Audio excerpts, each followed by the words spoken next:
What is up, guys? Today we will be talking about how you guys can make digital product using AI.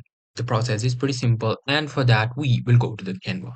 So you just have to come to Google, search for Canva AI. So I'm just going to search for Canva AI, and there you go.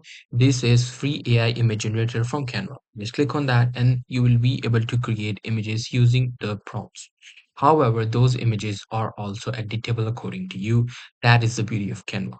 So you just have to come to this, click on this, create AI images, and there you go. You will be able to get the designs and all the things right here.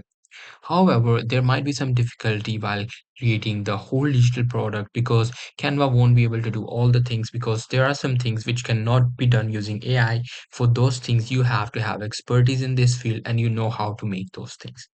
So just come to this, it will help you, it will give you a lot of assist. However, at the very end, you have to be an expert on this and you have to do it on your own.